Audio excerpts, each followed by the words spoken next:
সাদেক ভাই আমাদের কুমিল্লা প্রেস ক্লাবের দীর্ঘদিনের সদস্য ছিলেন।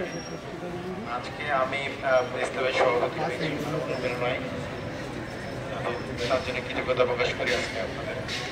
সাদেক ভাই আমাদের কুমিল্লার, আপনি জানেন যে কুমিল্লা ফটো সাংবাদিকের মধ্যে তার ছবি কথা বলতো এবং বিভিন্ন ঘটনার যে ছবিগুলো এখন পর্যন্ত আমরা ইতিমধ্যে দেখেছেন যে সাদেক ভাইয়ের ছবি তোলা বা সাদেকের যে ঘটনা ভোজে তুলে আনতো, প্রকৃত সাংবাদিকতার যেটা ছিল মানদণ্ড সবকিছুই সাদেক ভাইয়ের মতো ছিল। আমরা যে অপূরণীয় ক্ষতি এই কুমিল্লাবাসীর মধ্যে সাদেক ভাইয়ের আর ফিরে পাবো না।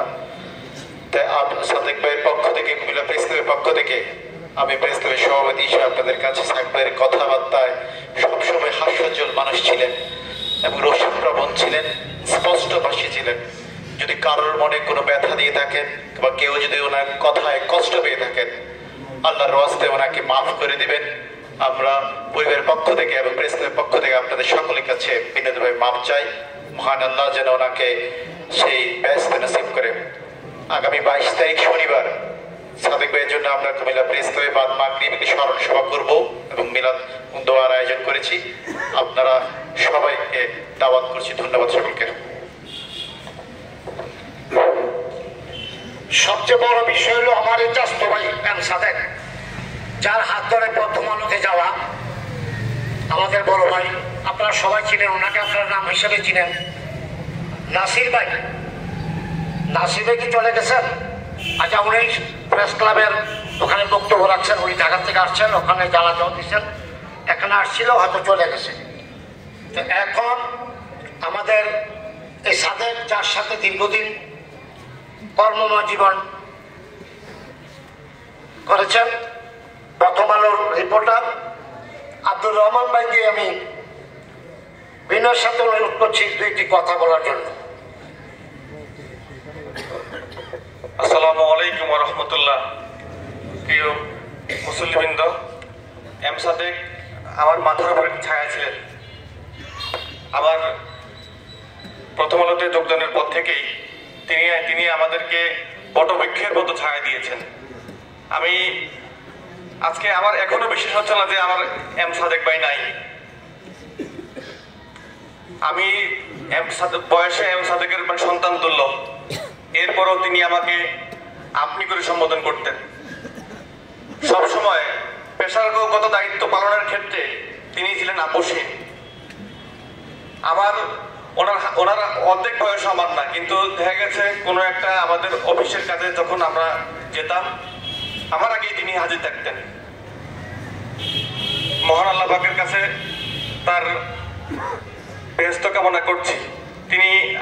আমি প্রথম আলোতে যোগদানের পরে দেখছি যে অফিসে মসজিদে আজান হয়েছে, আজানের ধ্বনি যখন তার কানে লেগেছে তিনি নামাজে হাজির হয়ে গেছেন।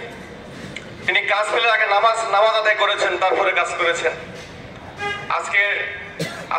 আজকেও তিনি পেশাগত দায়িত্ব পালন অবস্থায় তিনি মৃত্যুর কোলে ঢলে পড়েন। আমি আজকে বাসা থেকে বেরোতে কিছুটা দেরি করছিলাম।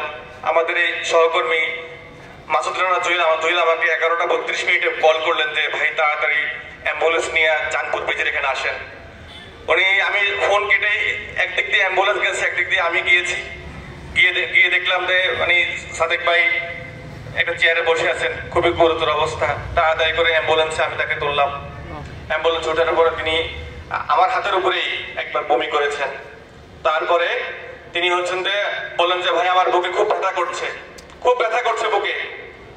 এরপরেই সাদেক ভাইকে নিয়ে আমরা সঙ্গে সঙ্গে সিডিপেট হাসপাতালে গেলাম। সেখানে যে ডাক্তার তৃপ্তিশ সর্বোচ্চ চেষ্টা করেছেন। হাসপাতালের অন্যান্য চিকিৎসক সিসিইউতে ছিলেন। পরে একটা পর্যায়ে তিনি অ্যাটাকের পরে আবার অ্যাটাক করেন। হার্ট অ্যাটাকের কারণে তিনি মৃত্যুর কোলে ঢেলে পড়েন। আমরা ওনাকে লাইফ সাপোর্টে নেওয়ার চেষ্টা করেছি। আমরা ঘটনার সঙ্গে সঙ্গে পুরোটা বিষয় প্রথম আলো পরিবার ঢাকা অফিসকে জানিয়েছি। আমাদেরকে প্রথমে চিকিৎসক বলেছিলেন প্রয়োজন ওনাকে ঢাকা নিতে হবে। প্রথম আলো ঢাকাতে ওনার চিকিৎসার সব ব্যবস্থা করেছিল, কিন্তু আর সাদেক ভাই আর ঢাকা যাওয়া হয়নি। তিনি পরপারে পাড়ি জমিয়েছেন। আমি সাদেক ভাই আপনাদের সন্তান, আপনাদের কারো ভাই, কারো মুরব্বী। আমি আমার সহকর্মী হিসাবে আমি সাদেক ভাইয়ের জন্য আপনাদের কাছে ক্ষমা চাই। তিনি যদি কোনো অন্যায় করে থাকে আপনারা তাকে আল্লাহর রাস্তে ক্ষমা করে দিবেন। আর দোয়া করবেন মহান আল্লাহ পাক রব্বুল আলামিন যেন এম সাদেক ভাইকে বেহেশতে নসিব করে। আপনাদের সকলের প্রতি আমি অনেক কৃতজ্ঞতা জ্ঞাপন করছি। আসসালামু আলাইকুম।